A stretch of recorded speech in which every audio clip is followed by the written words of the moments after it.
The content in this podcast may be difficult and/or triggering. If you or someone you know needs emotional assistance related to this topic or the information in this podcast, confidential help is available here in Canada 24/7 through the National Domestic Violence Hotline by calling 1-800-799-SAFE. That is 1-800-799-7233.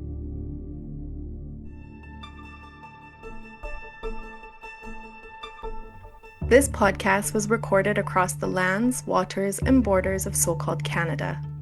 We acknowledge that the lands that we work and live on are the ancestral lands of First Nations, Inuit, and Métis peoples. This includes the lands that are unceded, as well as lands that are governed by the promises, much of them unfulfilled, of the numbered treaties. We recognize that settlers have benefited from and continue to benefit from settler colonialism, which depends on borders that have been drawn across Indigenous territories and between the people that live within them. We also acknowledge the manifold ways that settler colonialism has displaced and harmed Indigenous people, particularly Indigenous women, girls, two-spirit, and gender-diverse people who disproportionately experience gender-based violence in Canada. Across the globe, migrant and refugee women have crossed borders alongside their families in search of safety and dignity. Many of these women have journeyed to countries such as Canada, where in 2011, 21% of the female population were immigrant women and girls. However, these journeys are often dangerous and involve many risks for migrant women and girls, who are more likely to face sexual and gender-based violence due to their intersecting identities. My name is Pauline Tennent. I am a settler, an immigrant, and a mum, and all of this impacts the work I do as a researcher and manager at the Centre for Human Rights Research at the University of Manitoba. For the final episode of this podcast, we spoke with Dr. Lori Wilkinson from the University of Manitoba and Dr. Cathy Holtmann from the University of New Brunswick. Together, we asked the important question, what can be done, in response to stories of survival and resilience from migrant and refugee women in living through gender-based violence. Well, good morning to you both. We are thrilled to have here today Dr. Cathy Holtmann and Dr. Lori Wilkinson. Lori and I are sitting here in Winnipeg, Manitoba, on Treaty 1 territory and on the homeland of the Red River Métis. We also have Cathy here today, who will share a little bit about where she is coming from. Did you want to take that away, Cathy, and just tell us where you're joining from? Sure. Thanks, Pauline. I work at the University of New Brunswick, which is in Fredericton, and Fredericton is located on the traditional unceded and unsurrendered territory of the Wolastoqey people, who are the people of the beautiful and bountiful river, which is the Wolastoqa, and many settlers know that as the St. John River. Thank you so much. We've had some really powerful conversations that have looked at sexual and gender-based violence against women, migrants, and refugees, and conversations that have stayed with me. And so today we come to that age-old question that we see at every Centre for Human Rights Research event of what can be done, what's being done, and what is still to be done. And so maybe I'll put this question to you, Cathy. In the first couple conversations we've had, we focused a lot on the phenomenon of the ways that sexual and gender-based violence is deeply embedded in governance and legal regimes and in deep inequalities. And so we're wondering if today we could shift those stories somewhat to looking at survival, at healing, resistance, and at the way that refugee and migrant women have navigated these systems. So maybe you could share a little bit about that, about the ways that you heard through this project that these women were surviving their experiences and what helped them. We saw a lot of different things in terms of the different resources that migrant and refugee women harness in the face of experiences of sexual and gender-based violence. And we highlighted them through what we called an ecological model of resiliency. And so that model looks at resiliency as a product of social relationships. And we start at the relational level, at the level of families and couples. And then we looked at the level of communities and then sort of a macro level of society and how those different levels contribute to their ability to face their situations and then survive.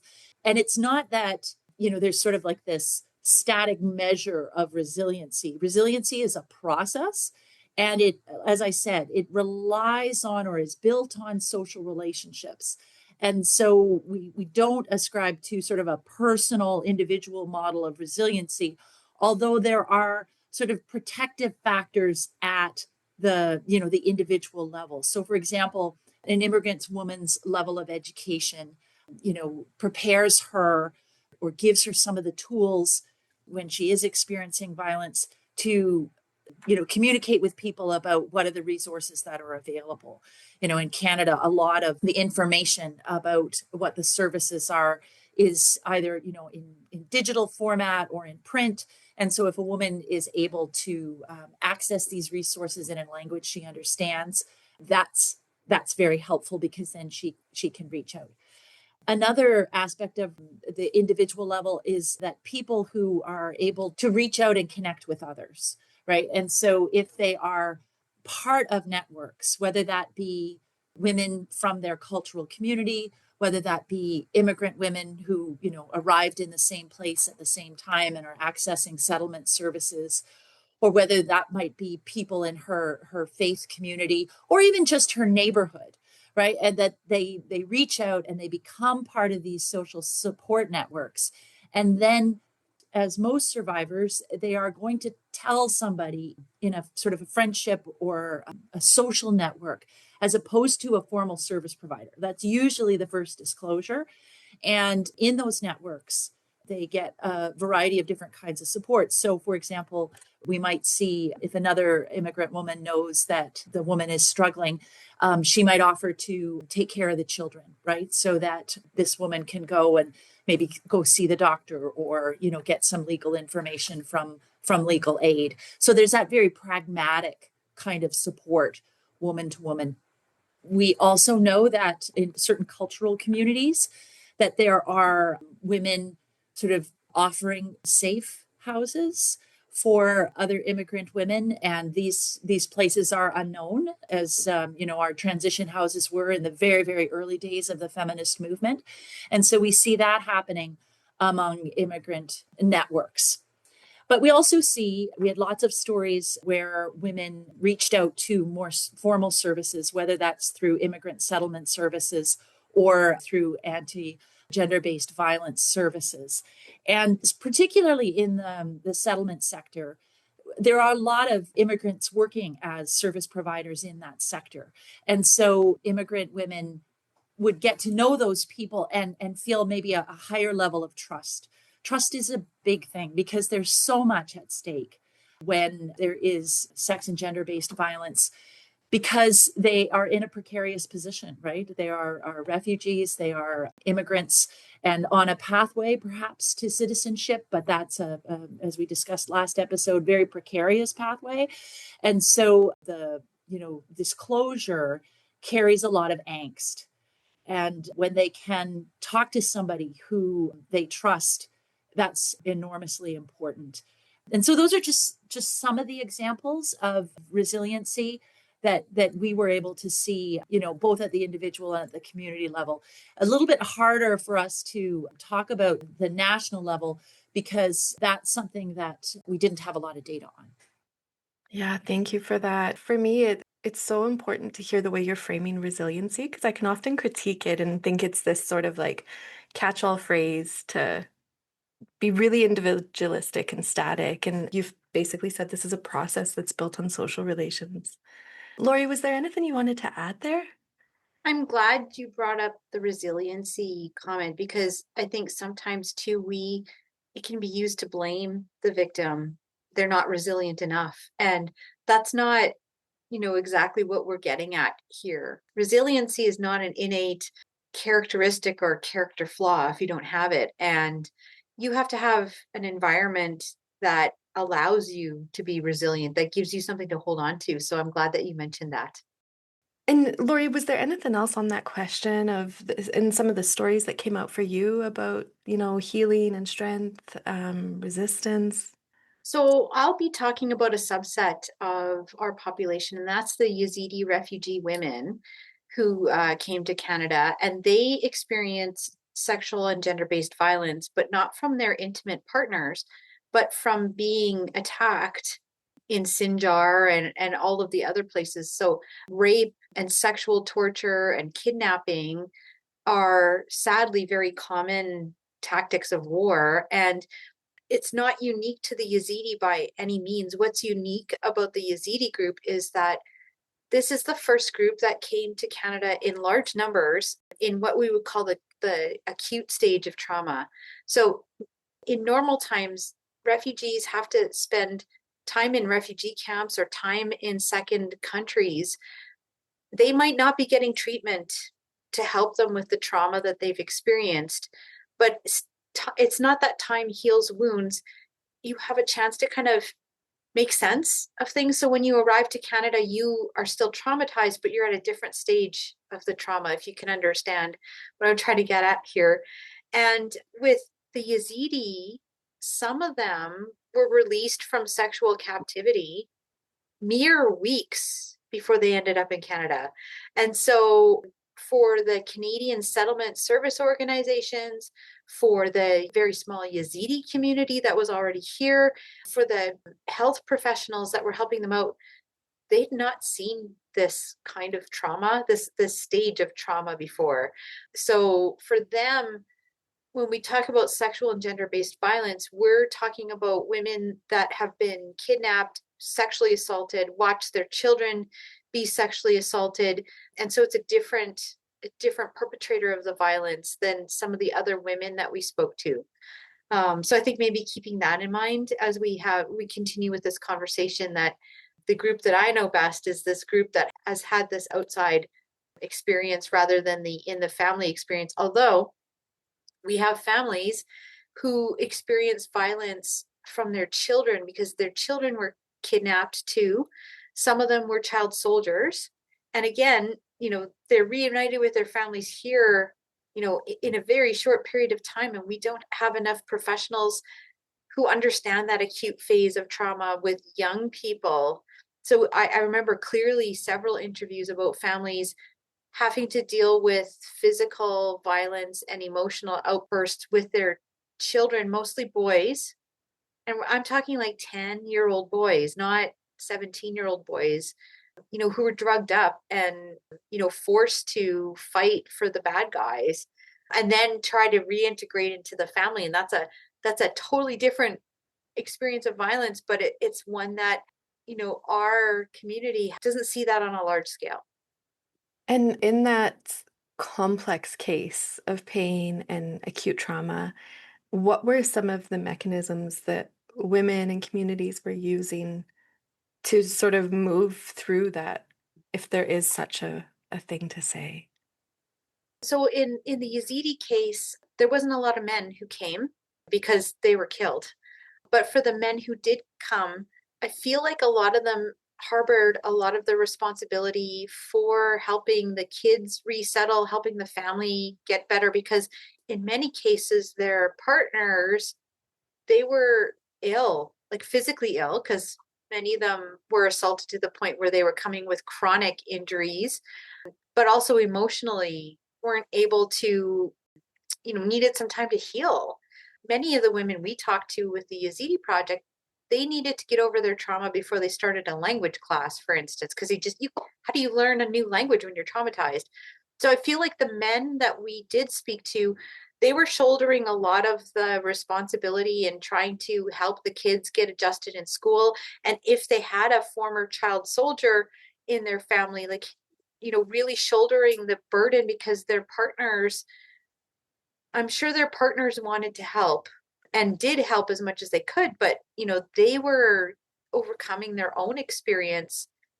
And that's really hard on the family. And then add on to the fact that they're coming to Canada, can't speak the language, and like all of this, like I can't imagine having this experience. So men have shouldered a lot of the burden, but also the community in Canada has really stepped up to assist. So the Yazidi community is micro small, but it is one of the biggest diaspora communities in the world of Yazidi. The biggest group lives in Germany. There's a large group that works in Turkey or lives in Turkey, but Canada was one of the places where there actually was Yazidi people. They've stepped up to help out too, but the magnitude of the help that was needed was quite high. And so outside the Yazidi community, people also volunteered to help both in the settlement service sector, the health service sector. And so, but again, I don't want to say that they couldn't help. It's just that it was a different kind of help that they needed, that we didn't have enough people in Canada with the expertise to help out. So it really fell on the community to try to come up with solutions on their own. I feel like with the Yazidi community, they're very tight, but there's also people who didn't want to connect with the Yazidi community for various reasons too. To understand that in the Yazidi community, if you have sexual relations with somebody who's not Yazidi, you're shunned, removed.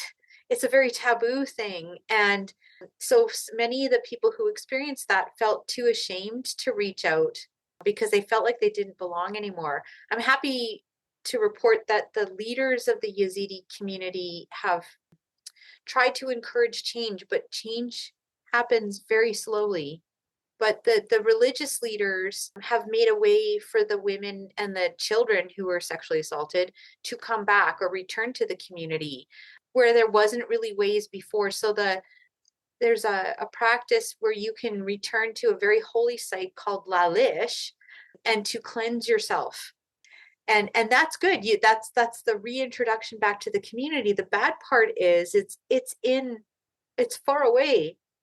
And so many people can't even afford to return, and it's not safe to return. So, the communities recognize that this is a problem and trying to find ways to welcome people back, in terms of their cultural practices that respect them, but also that understand that, the Yazidi are a small group of people and now they're spread around the world.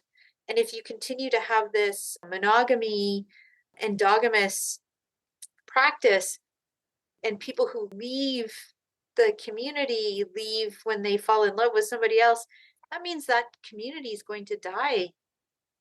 So I think there's a lot of good change, but change takes time, and change also for the people who are in the community, it takes time for them to accept that kind of change too. So you have this kind of friction that's going on. I'm glad that they're trying to iron out, solve that.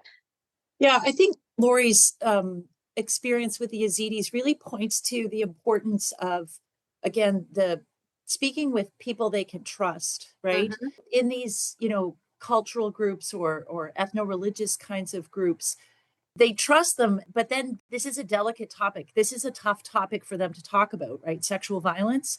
It's not something that they were ever taught, in their religious communities. The idea is that you get married and you have sex and you live happily ever after. And we know that that's not the case, right? And so then these kinds of experiences challenge these communities. But I think, at least in my experience, this level of trust, and then, people like Lori or myself who work quite closely with these immigrant communities over time, we can help them with these kinds of difficult conversations, right? That it's okay, that they don't have to shut that down, and then our, service providers who are professionals in the, working with survivors of violence. I think more and more of them are learning about the impacts of what we might call pre-migration trauma, right? That people are coming from contexts and experiences that we don't necessarily train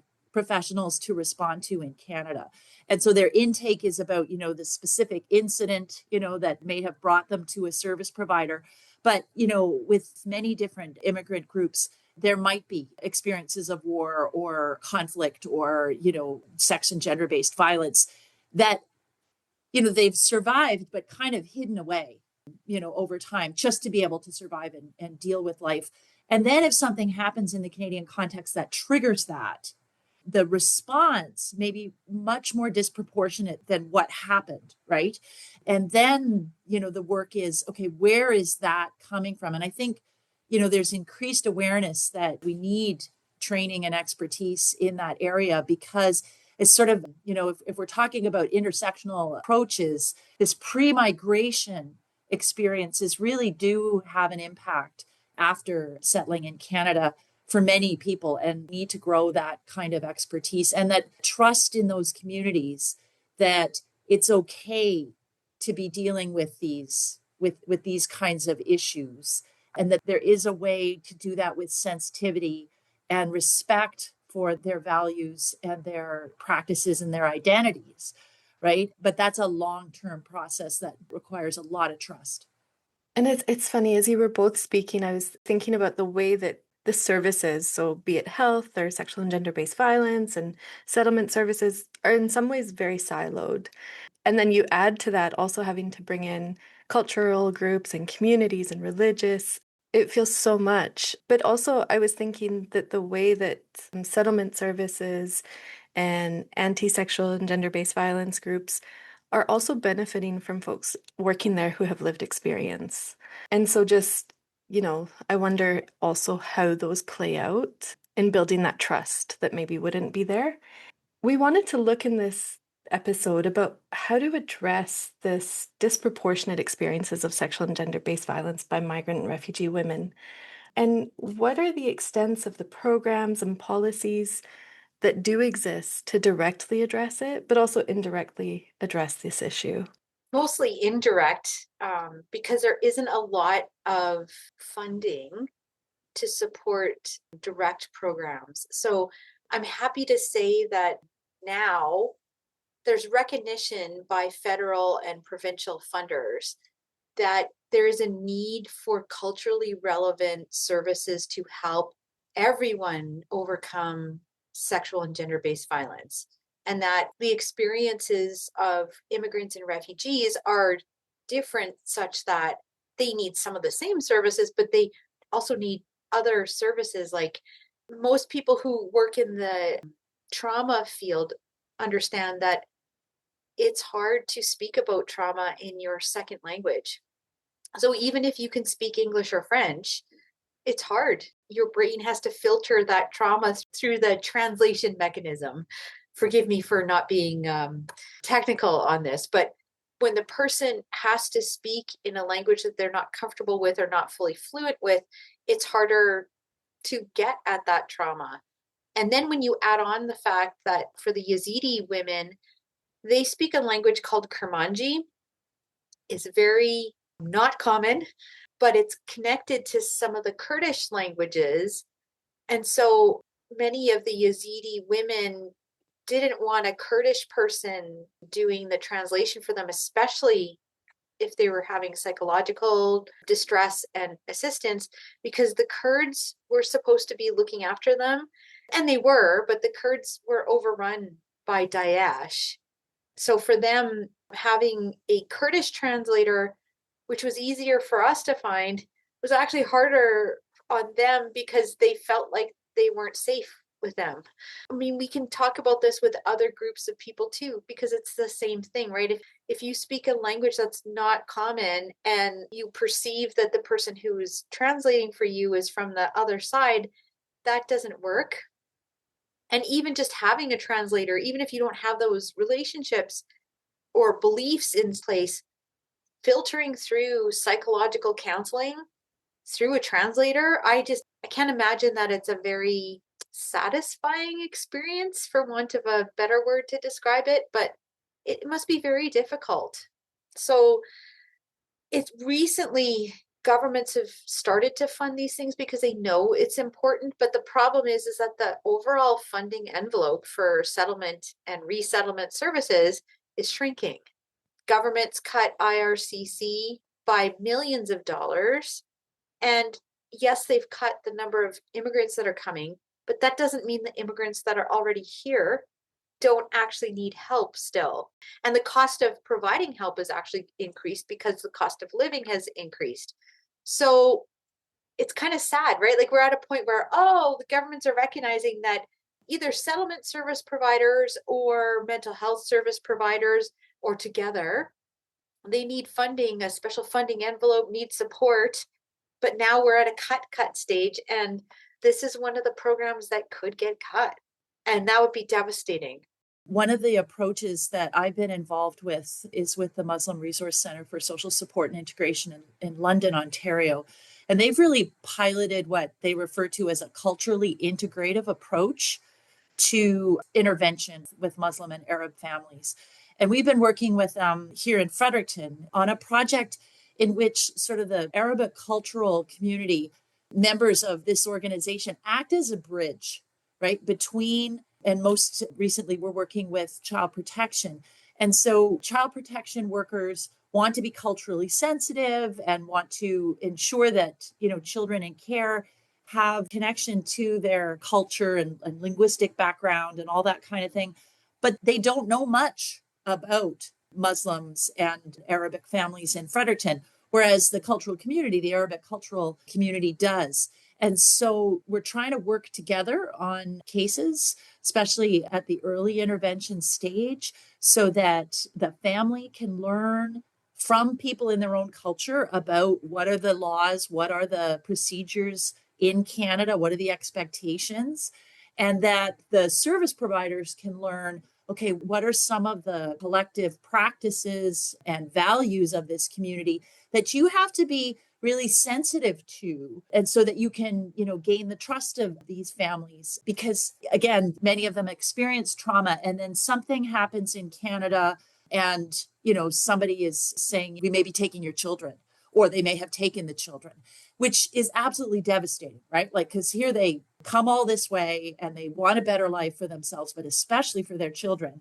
And then they're being accused of being bad parents. And they have no idea what the expectations of parents are in Canada, or the systems that are designed to, protect children and youth. So having a cultural community as a liaison or as a broker in those kinds of situations where the community organization is well educated about the services and the policies in Canada, that is a model that is being, implemented in Southern Ontario in a variety of communities. And then we're trying that here in Fredericton.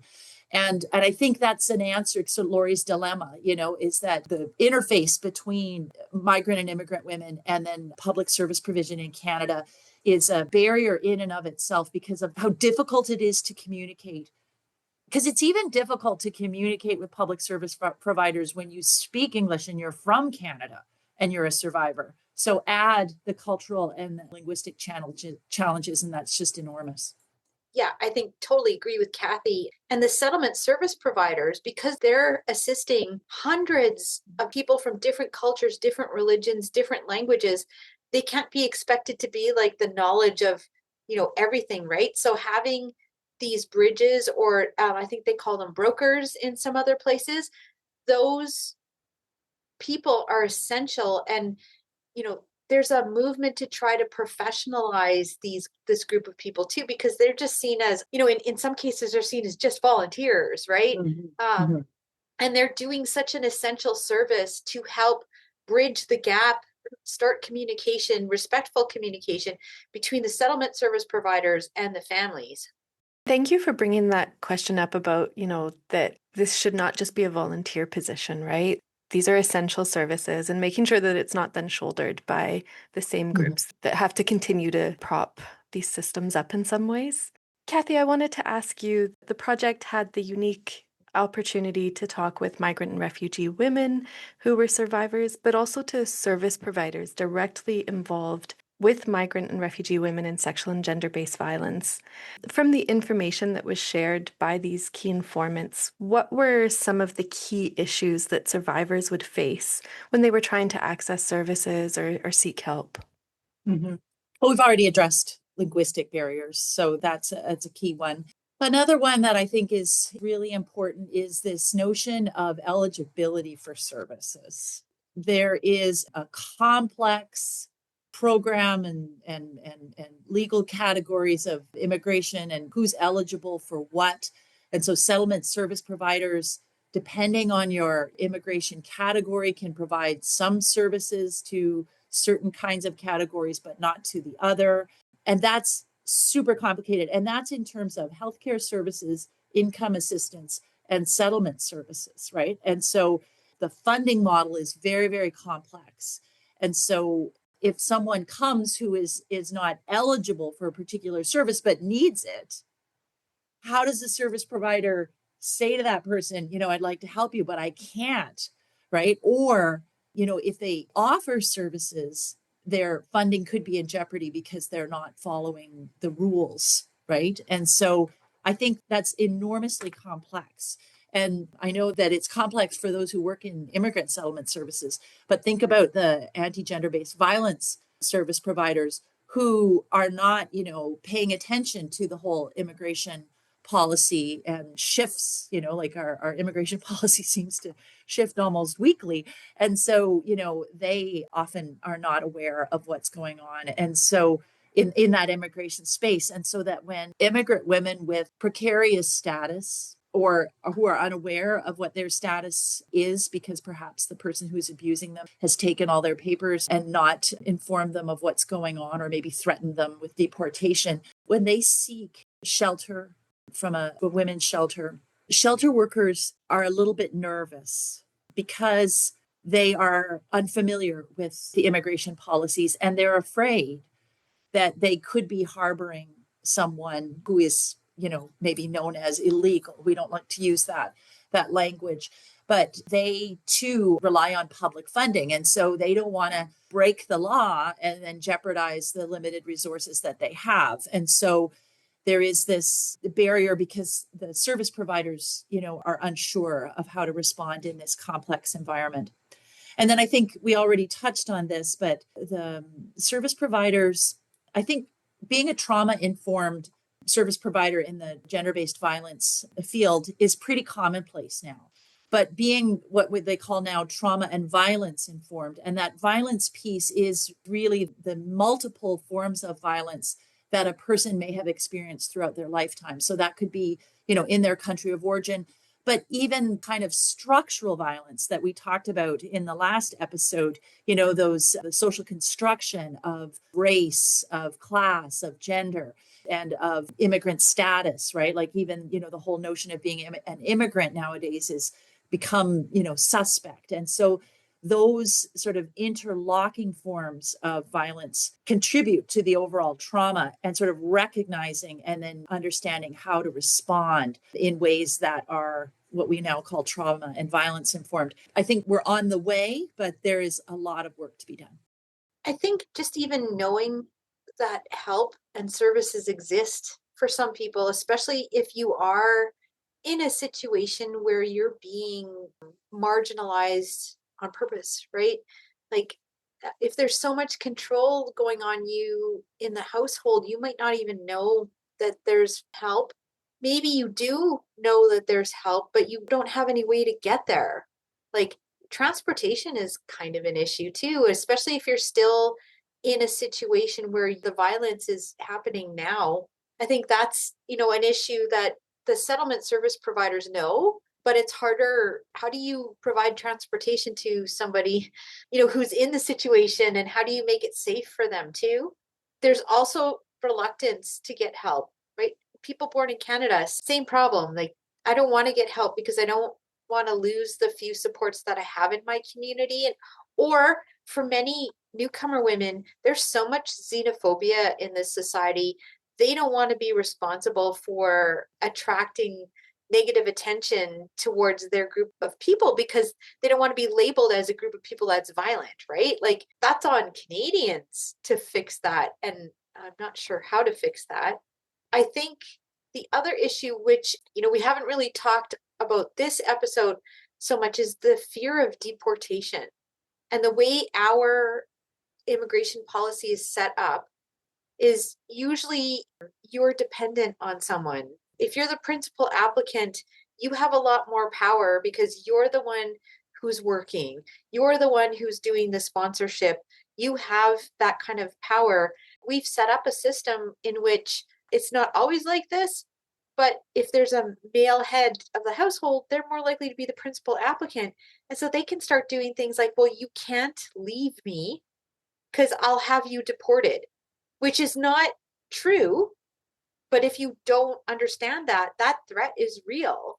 Having not enough knowledge about how the policy works. But then again, if you leave and you make a report, there's a period of time where the woman has to make the claim that the person is being abusive, right?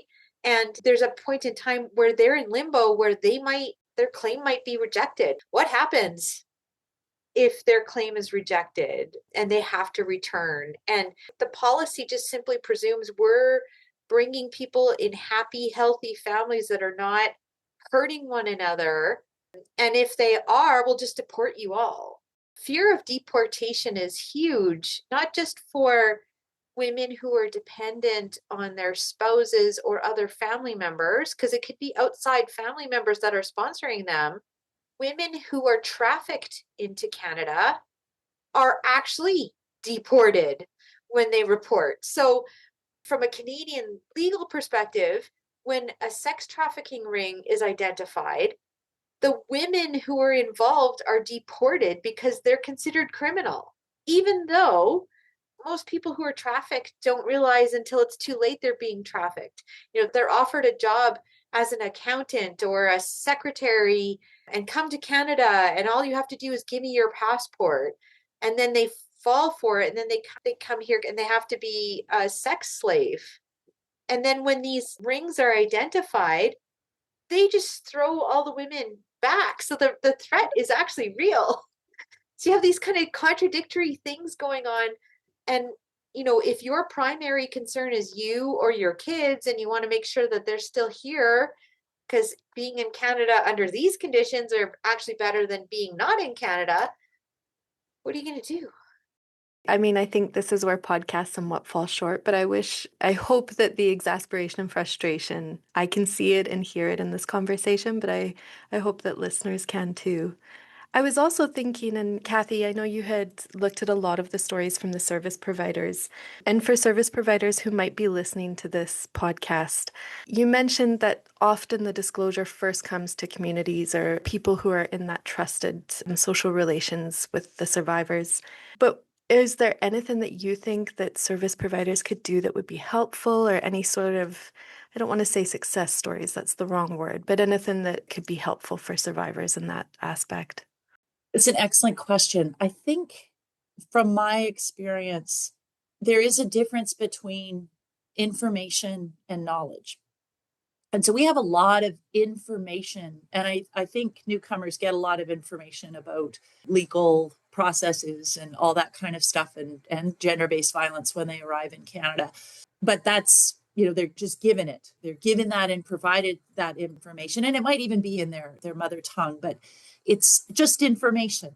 And then when an experience happens, that information may become very valuable, but it is only in relationship to a person's experience, right? And the process of naming one's experience as violence is a very difficult process, right? And so, it may take me a while to understand that what I'm experiencing, which may be something I've experienced all my life, is violence and abuse, and that in Canada, this is a crime. I have rights here that I haven't had anywhere else. But that coming to that understanding, right? Like that deeper understanding that what's going on here is violence and abuse, that's a process. And so, a one-off information session with a community group, or, giving people a bunch of pamphlets at an event, that's a good thing, but it's inadequate, right? Like, it's getting to know people in these communities, and spending time with them. I've been working with the Arabic cultural community here for 6 years now, and we've had several information sessions. And over time, I can see that the questions are becoming more like, oh, this is what's going on, both within their community, but also, what are the expectations of Canadian society, right? Like that it took multiple education sessions and conversations and, reflecting on experiences. And then there's this understanding of what's going on. And that's just the beginning, right? Because then it's like, okay, well, what are we going to do given this reality? But I think we don't appreciate how long it takes and how much patience we need to have with people who are rethinking what they consider to be sort of normal life. I like that last comment about Yeah. rethinking what is a normal life. It's a statement that applies not just to immigrants and refugees, but to people who are traumatized, period. So I think it's worth remembering that, maybe that experience of like what is a normal life, getting there, the answer might be a little bit different for newcomer families, but also it's something that, everyone has to face. When you were speaking there, Cathy, I was thinking, you spoke about the time and the trust that service providers sort of put in and need to put in. But I think also is evident just from speaking with you both that it's also as researchers to build that up that often doesn't fit with funding cycles and the requirements of academia. So I just wanted to acknowledge you both for that. When we look at these questions and you think for service providers who are listening, were there any other aspects that you wanted to highlight? I would say here, and also, in the transcripts that we analyzed with service providers from across the country, I think there's a deepening awareness of the need to understand sort of cultural and religious backgrounds more deeply, understand or be open to the diversity of ways in which people structure and practice their lives, right? Like that we have a real diverse country here, like we claim to value multiculturalism, but at the service provision level, I think there is a deepening awareness. And here in New Brunswick, our new Child and Youth Protection Act really does acknowledge, the importance of culture and language and heritage. And I think that a lot of that was learned through the absolutely horrible history that we've had with Indigenous people in Canada, that we realized that is absolutely their culture, their indigeneity is central to who they are, and so that we can only begin to work together with Indigenous people when we appreciate that. And I think we've learned that the hard way. But I think it's also opened the door that people who are coming from other cultures around the world are very similar. It's not that their culture is the problem, it's our inability to work in a multicultural kind of space. And I see that there's strides being made. And I think partly that's because we're having more diverse faculty work in our universities. We have more diverse service providers working in all sorts of services. And like I said, and the long history of Canada, colonial violence against Indigenous people, that we're learning from those mistakes. That is such a good point, Cathy. I think it's just historically easier for the people in power just to ignore because it didn't matter. Nobody cared. And if we just ignored the issue, it would either go away or it would be hidden and you wouldn't have to think about it. So I'm heartened that society as a whole are making those changes. The other thing I'm heartened about is the fact that in the settlement service world itself, recognizing vicarious trauma amongst the settlement service providers. Like, I've been around for a long time, and when I was younger, it astounded me how resilient the settlement service workers were, but also that there's very little recognition, especially amongst the agencies or the funding bodies that would support the agencies. There was no funding to provide services, mental health services to assist with vicarious trauma. And now there's several programs, including one in Winnipeg that is meant to address vicarious trauma for the people who have to hear these experiences day in and day out. As researchers, we hear them and they're shocking, but we don't usually hear them day in and day out. And so, yes, we might be shocked and yes, we might be traumatized, but it's a different kind of thing hearing this year after year. And then being in a position where you couldn't help or you weren't able to help, or so I feel like that's a good thing that's happened recently for everyone, because you want to make sure that the people who are helping are healthy too. Yeah, and Cathy had mentioned in our previous podcast episode just some of the ethical dilemmas that come when you're hearing those stories and being asked to respond, but in some ways can't respond in ways Yeah. that might be the most effective. And I think just for service providers listening, that acknowledgement is really important. I wanted to put this question to you, Lori. Public policy plays a key role in the conversation about sexual and gender-based violence faced by migrant and refugee women's, particularly in terms of immigration policy. What kind of barriers do these policies pose in terms of access to methods of recourse? So, policy's there for a reason, right? It provides us a set of rules and regulations that help us to hopefully help people. The problem is that people are very different. They have very different experiences. And so one policy or one regulation that fits all doesn't actually fit all. So the first point I want to make about policy and immigrants and refugees is your access to services really depends on the class of migration that you come into in Canada. So people who come in as immigrants and recognized refugees, they have access to a suite of resources that help them with various aspects of integration, including, when there's violence in the home. But there's another group of people who come that do not have access to these services, and we call them refugee claimants. Internationally, they're called asylum seekers. They have no rights, no ability to access any type of health service. There is an interim federal health service provided to people in these limbo situations as their case is being considered, but the amount of services provided is very limited. And some of these refugee decisions, they can take 2 or 3 or 4 years to be made. And as you're waiting, as trauma accumulates, or as you're not getting support, it actually gets worse. So under the interim federal health measure, asylum claimants are actually only able to access 10 hours of service for mental health issues. So if you're thinking you're waiting a couple of years to actually have your case determined, and hopefully that it's positively determined, 10 hours is not much.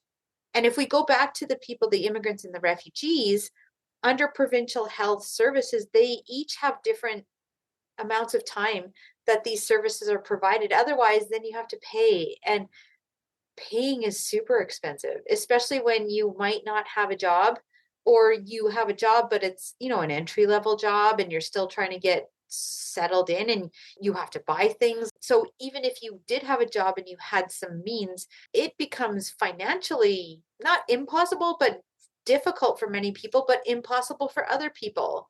Same thing happens if you're in a car accident. You get some support, but oftentimes that public level support isn't enough to not restore you, but like to help you along your way. So I think that's like a barrier in policy. It affected the Ukrainians because the federal government recognized that the refugee situation, or the way we treat refugees, wasn't going to work for the Ukrainians because it doesn't work for other refugees. And they got put into this weird kind of limbo where they weren't eligible for any kind of services. It all goes back to this like one size fits all approach, which is necessary in policy making, doesn't actually do many people much service when they are a little bit different than like the average Canadian. Yeah, thank you for that. Lori, when you think about immigration policy, what sort of changes would you like to see that could better protect migrant and refugee women, particularly those that have experienced and survived sexual and gender-based violence? Well, certainly we were moving in the right direction, right? Recognizing that these services were needed and they needed funding, that there needed to be funding for assisting settlement service providers to make sure that they're healthy. I think the fact that many of these services were cut in the most recent call for proposals to fund these organizations is problematic. I also think, though, that immigrants and refugees, even though there's services for them, when it comes to violence, immigrants and refugees are in this kind of limbo as well. And that's because we have jurisdictional spats. So immigration and refugees, they're a federal jurisdiction. The federal government is in charge of bringing them in, vetting them, determining who gets to come in, how many people get to come in. And the provinces, their jurisdiction is education, health, housing. So from the province's perspective, immigrants and refugees, it's not their jurisdiction. And so they're often a secondary thought because the feds should look after them, and the feds will go, well, health and education, that's a provincial jurisdiction, so you should take care of it. So in the end, they get left in this limbo. And so they're either, if they are considered, they're considered at the end if there's enough money or resources, or they're not considered at all based on whose jurisdiction it is. So, this kind of jurisdictional blame game, we can talk about it in terms of housing as well. That's why we have a housing crisis in Canada, because there's too much finger pointing. It's not my job. It's not my job. And I think that's one of the biggest policy barriers is we're so busy fighting about whose job is it, instead of thinking about the fact that these are human beings we're talking about here. And not only are they human beings, they're human beings that are present in Canada, and they will become Canadian citizens. And if we don't treat them with respect and humility when they arrive, how do you expect them to feel like they're Canadian? And why are we surprised that after a while, some of them leave? It's almost like we're contradicting ourselves. We want all these people to come and they'll contribute to our labor market, and they all will. But then we're not willing to put out what's needed to make their transition better. And it's like we talk about them as these kind of anonymous groups of people. And so then it becomes easier to say, well, oh, it's too bad we're out of money, or, oh, this policy is not going to work because you're not a bona fide migrant. They're people. And I think we've lost that respect generally, even when we're not talking about immigrants and refugees. The problem is we don't love people like we should. We all want the same things in life. We want a good, safe house. We want a good enough job. We want health. We want our kids to do well, but we want our communities to be healthy and happy. And you can't have all of that if our communities are not healthy and happy and we don't look after each other, which is so weird. Because from a physical health perspective, if I needed a blood transfusion, it doesn't matter what the outside of me looks like. And, if I need a kidney, it doesn't matter what religion I practice. We're all human beings. If you poke me, I will bleed. And if I poke you, you will bleed. I just want to make one comment. The lack of funding, that's something that both the settlement sector and the gender-based violence sector are always talking about. And, I teach my students in their intro sociology class about socioeconomic inequality in Canada. And we look at, the wealth distribution among Canadian households. And we see that, the top 20% of Canadians control almost half of all the wealth in Canada, and that people in those bottom quintiles, they're living at the poverty line, right? And these are working Canadians, or, many of them are immigrants who come here with the promise of a better life. And in many ways it is, but it's like this pie is not being shared fairly. And then when we have problems, right, we're in a downturn in our economy, the people we point the finger at are the people who are different from us. But we've set it up that, the people who are part of the dominant class continue to benefit. And the economic gains over the last, 10 years have all gone to people in higher income brackets. So I think we need to really challenge our governments around that, that this structural economic inequality leads everybody to a lot of stress. And then that stress gets, kind of dealt with by pointing at, groups that do things differently, that look differently. That's my little soapbox in sociology 101. But I think, if there was one policy I'd like to see changed, I remember there used to be a policy where if somebody sponsored, someone to come as a spouse, They used to have to, live together for 2 years to kind of prove that they were actually a married couple. And that provision was removed. But there still is this, if there's sort of a breakdown in, whether it's sponsorship or, principal and dependent immigrants, the person who is experiencing sexual and gender-based violence can apply for a sort of an interim status. And Lori, you can correct me if I'm wrong, on humanitarian and compassionate grounds, Yeah. right? Yeah. And they have to come up with evidence. And this is really counter to what we tell survivors in the gender-based violence field, is that if you disclose, we tell them, we believe you. We believe you. The number of people that make up stories about this it's very, very small. But we tell immigrant survivors that you have to give us proof.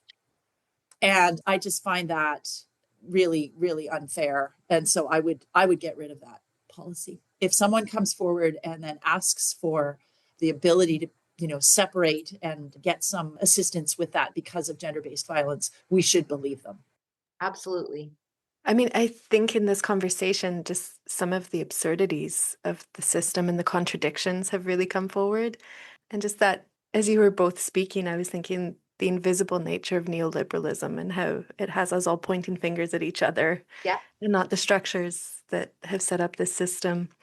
You've both sort of shared little bits of hope in this conversation. And I'm wondering, as researchers, as activists, as people who have been doing this work for a long time, what are your hopes for migrant and refugee women who have experienced sexual and gender-based violence? What would you like to see there? What would be helpful?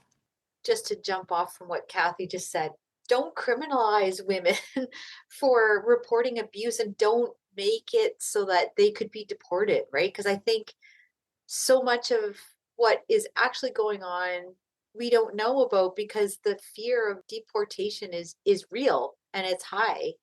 I mean, ideally there would be no violence, but maybe that's too idealistic. I'm really hopeful because of the diversity of people working in these sectors is increasing. Whether that's gender and sexual diversity or, ethnic diversity, diversity of experiences. I just see the people that are stepping up to provide services to, some of the people who are the most vulnerable in our society.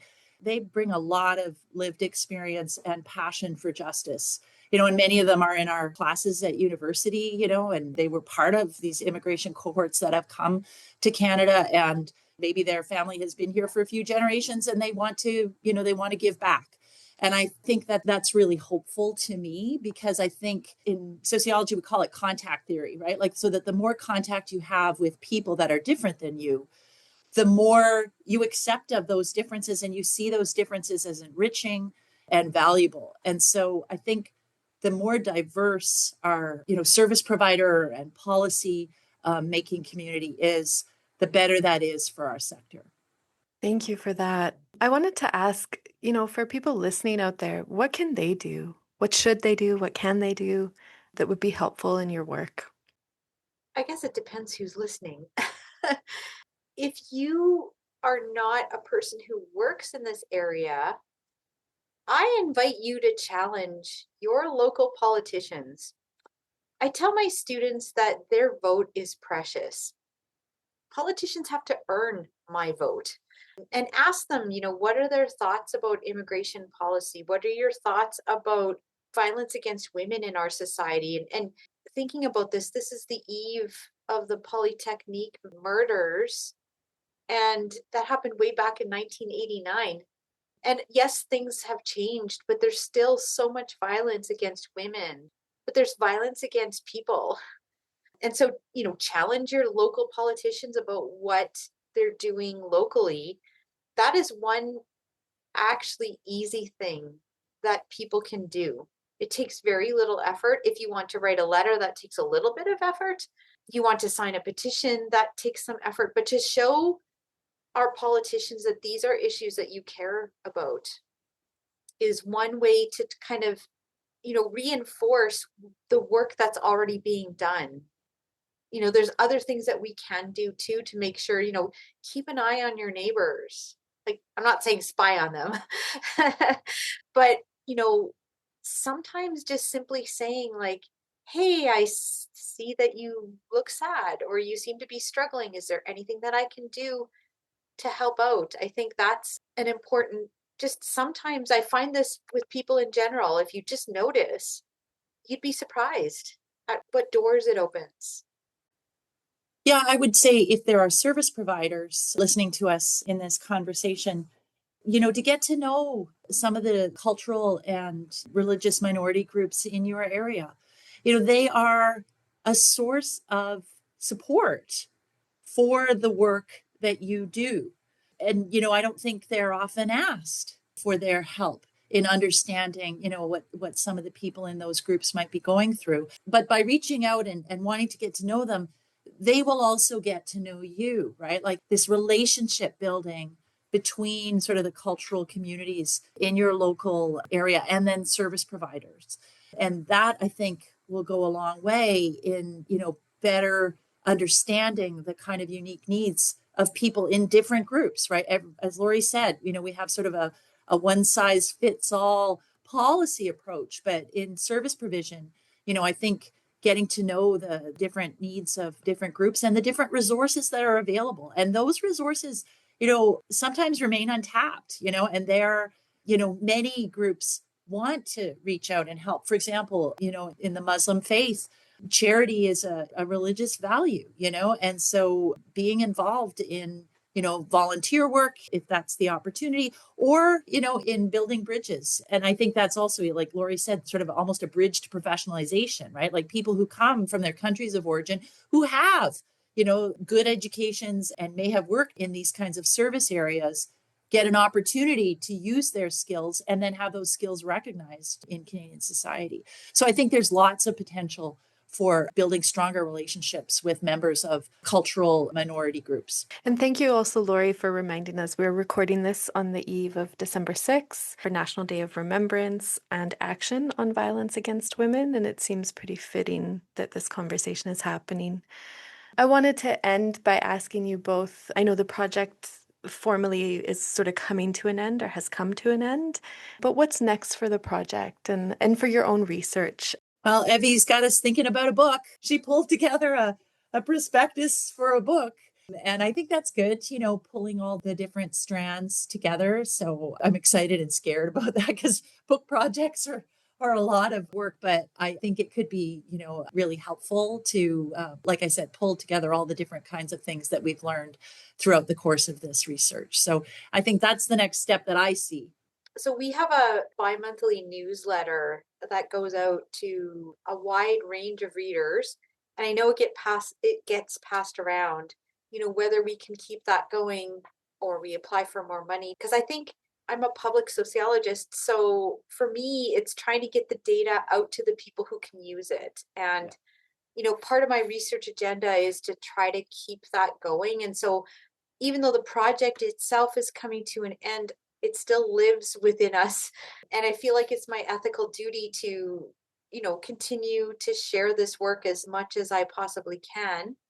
I'm not an immigrant myself, but I come from immigrant family. My family immigrated to Canada between the two world wars to Manitoba. And, I think because of that, the stories in my youth and even still to this day, that's a really important story of leaving a place where there wasn't opportunities to come to Canada, which was a land of opportunity. And I still see Canada as a land of opportunity. And we have so much wealth to share and we're hoarding it. That dream of Canada being, this land of opportunity, not like, that American dream, but this dream that we are a multicultural society and that, that we are going to get along together and try to, learn from each other. I think we need to recapture some of that because I think there's just sort of been a turn away from that, towards, we have problems. We're not perfect, but, we can work on our assets. And I think we have a lot of them. So that's what I want to end with. In recounting the stories of migrant and refugee women with Lori and Cathy, it is made abundantly clear that resilience is not a given, but is built through relations and networks that weave through the lives of migrant and refugee women. These stories of survival, along with everything we've heard in this podcast, inform and reinforce the need for policies and programs which recognized the unique intersectional experiences of migrant and refugee women in dealing with gender-based violence. This podcast would not be possible without the GBV MIG project, which is funded through the GenderNet Plus joint call on gender and the UN Sustainable Development Goals and the Canadian Institutes for Health Research. This podcast was produced by CHRR's Knowledge Mobilization Coordinator, Angela Ciceron. We are also indebted to the rest of the GBV MIG team for their work on this project.